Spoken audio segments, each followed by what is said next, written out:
హైదరాబాద్లో అతిపెద్ద cinema piracy ముఠాను cyber crime పోలీసులు చాకచక్యంగా పట్టుకున్నారు. ముందుగా ఒకరిని పట్టుకున్న పోలీసులు కూపీలాగి పైరసీ వ్యవస్థ బాగోతాన్ని బట్టబయలు చేశారు. నిందితులు సినిమాల పైరసీకి వివిధ మార్గాలు ఎంచుకుంటున్నట్లు గుర్తించారు.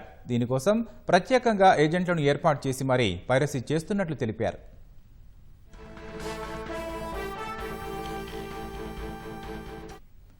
హైదరాబాద్లో సినిమాలు పైరసీ చేస్తున్న ముఠా గుట్టురట్టయింది. దేశంలోని అతిపెద్ద పైరసీ ముఠాను సైబర్ క్రైమ్ పోలీసులు పట్టుకున్నారు.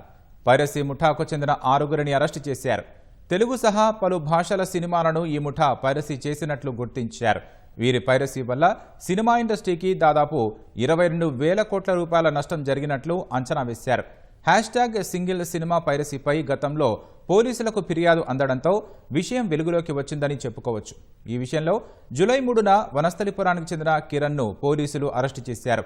అతన్ని కస్టడీలోకి తీసుకుని కీలక విషయాలు రాబట్టారు. పైరసీ ముఠా దుబాయ్, నెదర్లాండ్, మయన్మార్లో ఉన్నట్లు గుర్తించారు.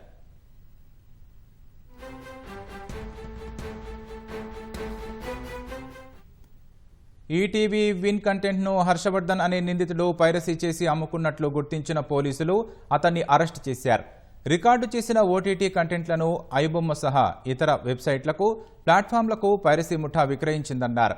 థియేటర్లో ప్లే అయ్యే శాటిలైట్ కంటెంట్ ఐడి, పాస్వర్డ్లో నేరగాళ్లు క్రాక్ చేస్తున్నారని, ఏజెంట్ల ద్వారా థియేటర్లలోనూ రికార్డు చేయిస్తున్నట్లు పోలీసులు గుర్తించారు. ఏజెంట్లకు టికెట్లు బుక్ చేసి రికార్డు కెమెరాలు అందజేసి థియేటర్లలో రహస్యంగా ఎలా రికార్డు చేయాలో నేర్పిస్తున్నట్లు పేర్కొన్నారు. చొక్కా జేబు, పాప్కార్న్ డబ్బా, కోక్ టిన్లలో కెమెరాలు పెట్టి రికార్డింగ్ చేస్తున్నారన్నారు. ఏజెంట్లకు క్రిప్టో కరెన్సీ రూపంలో నిందితులు కమిషన్లు ఇస్తున్నట్లు గుర్తించామన్నారు.